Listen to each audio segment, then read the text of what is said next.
तो हम लोग एनसीईआरटी बुक का जो टॉपिक है 1.12 उसमें पहुंच गए हैं संतत आवेश वितरण।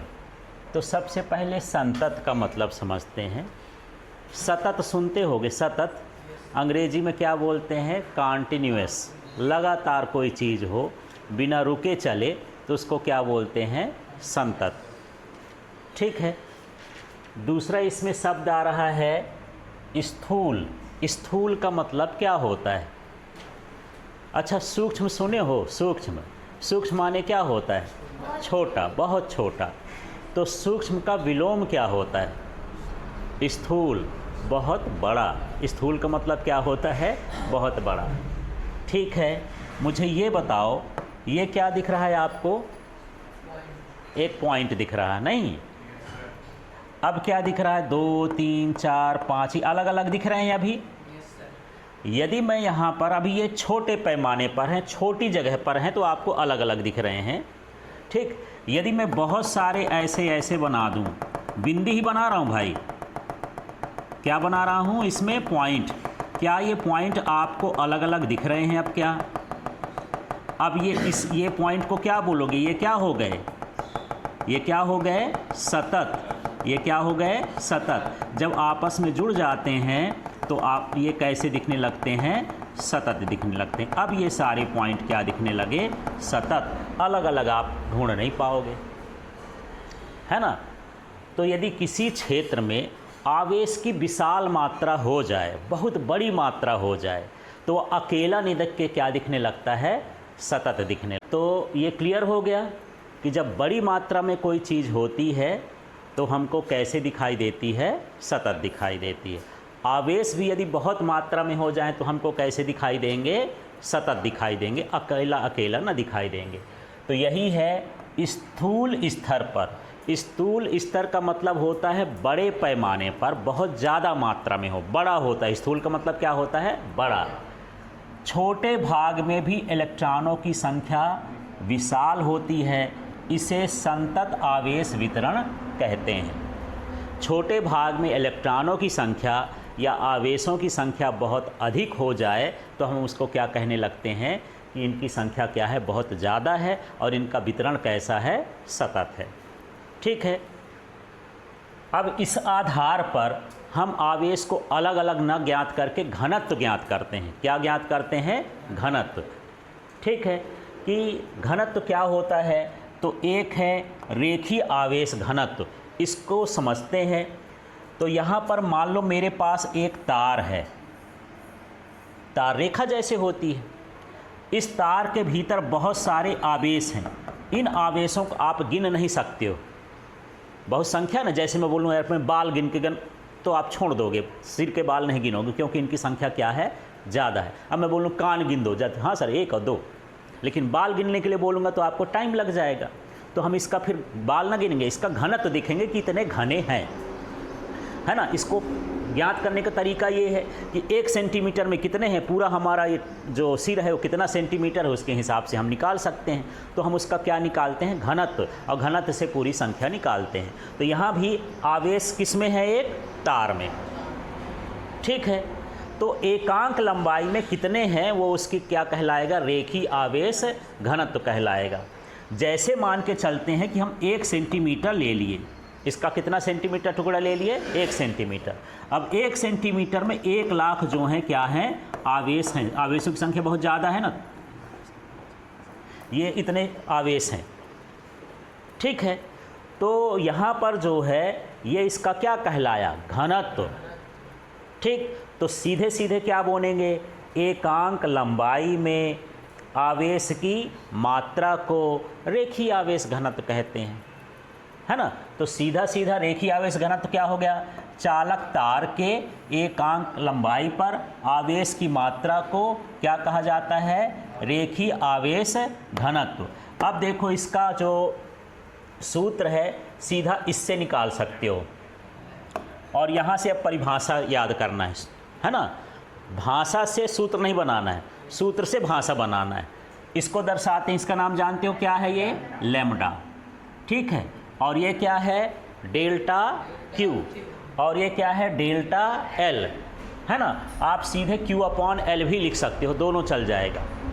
और ये क्या है, C का मतलब कूलाम, M का मतलब क्या है मीटर, और ये मीटर का इन्वर्स, इसका मात्रक कैसे आ गया देखो, आवेश का मात्रक क्या होता है कूलाम, और लंबाई का मात्रक क्या होता है मीटर, तो लंबाई बटे में है, ऊपर जाएगा तो क्या हो जाएगा मीटर इन्वर्स। अब मैं इसकी परिभाषा बोलता हूँ, देखो यहाँ से चालू करते हैं। बटे माने एकांक होता है, बटे माने क्या होता है एकांक, चालक के एकांक लंबाई पर आवेश की मात्रा को रेखीय आवेश घनत्व कहते हैं। अब आपको बोलना है, इसका नाम लो चालक के एकांक, फिर यहाँ पर लंबाई पर, फिर इसका नाम आवेश की मात्रा को रेखीय आवेश घनत्व कहते हैं। समझ में आ गया। अब दूसरा है पृष्ठीय आवेश घनत्व, परिभाषा नहीं बोलूँगा, यहाँ पर बोलना है क्षेत्रफल। अब बोलो, चालक के एकांक क्षेत्रफल पर आवेश की मात्रा को पृष्ठीय आवेश घनत्व कहते हैं। इसको दर्शाते किससे हैं, सिग्मा से। क्या आपने इस लाइन को पढ़ा? नहीं। किससे पढ़ा? सूत्र से। मात्रक भी सूत्र से निकलता है, आवेश का मात्रक क्षेत्रफल का मात्रक मीटर स्क्वायर, और इसको ऊपर लिख दोगे तो मीटर -2 हो गया। आप इसको ऐसा भी लिख सकते हो, कूलाम बटे मीटर स्क्वायर, और बटे नहीं लगाना है तो ये इन्वर्स लिख सकते हो, दोनों एक ही चीज़ हो गया। समझ में आ गया। चलिए अब मैं आयतन आवेश घनत्व की बात करता हूँ। अब आपको बोलना है, इसका नाम लो चालक के, और बटे का मतलब एकांक, फिर आयतन, भी माने क्या होता है वॉल्यूम, आयतन पर आवेश की मात्रा को आयतन आवेश घनत्व कहते हैं।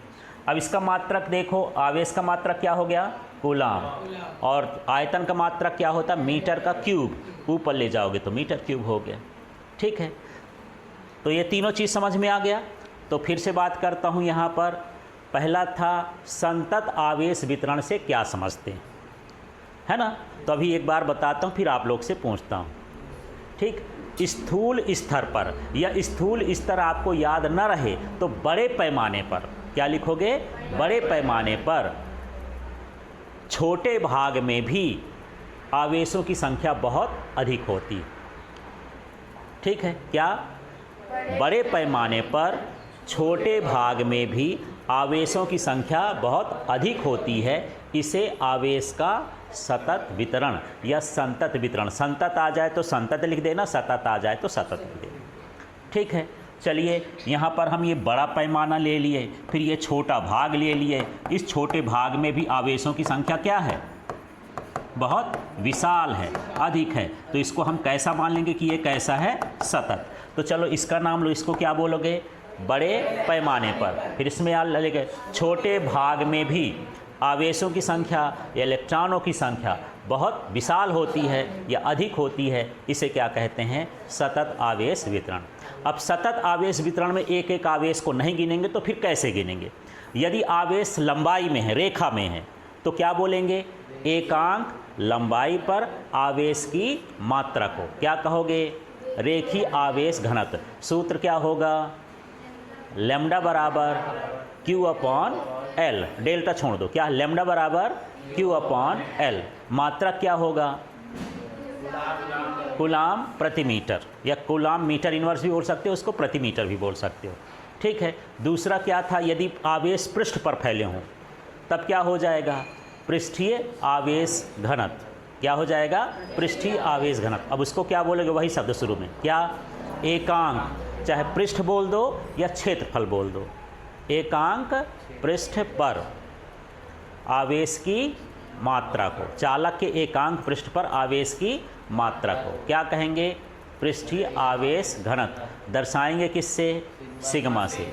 सूत्र क्या होगा Q/S भी लिख सकते हो और Q/A भी लिख सकते हो। क्षेत्र भी लिख देते हैं, S माने सरफेस और A माने क्या होता है एरिया, दोनों एक ही चीज़ कहलाती हैं। कहीं A भी लिखा रहे तब भी वही मान लेना, S भी लिखा रहे तब भी वही मान लेना, सिग्मा। इसका मात्रा क्या होगा भाई कूलाम प्रति मीटर स्क्वायर। फिर क्या होता है आयतन आवेश घनत्व, माने हर जगह आवेश पूरे जगह फैले हों तब क्या है। पहले हम मान लें कि नहीं एक लाइन में फैलें तो लंबाई वाला लगा देंगे, पूरे इस पर फैले हैं तो हम इसको क्या बोलेंगे, क्षेत्रफल वाला। और जब हर जगह फैले हो, आगे पीछे दाएं बाएं हर जगह फैले हों, तब क्या लगाओगे, आयतन वाला। तो क्या हो जाएगा, किसी चालक के एकांक आयतन में आवेश की मात्रा को क्या कहा जाता है, आयतन आवेश घनत्व कहते हैं। इसका सूत्र क्या होता है, हाँ, इसको रो से डिनोट करते हैं, रो बराबर Q अपॉन V। ठीक है, मात्रा क्या बनेगा, हाँ, कूलाम प्रति मीटर क्यूब। ठीक है, या मीटर क्यूब बोलते हो तो फिर वो इन्वर्स में बोलना पड़ेगा। क्लियर हो गया।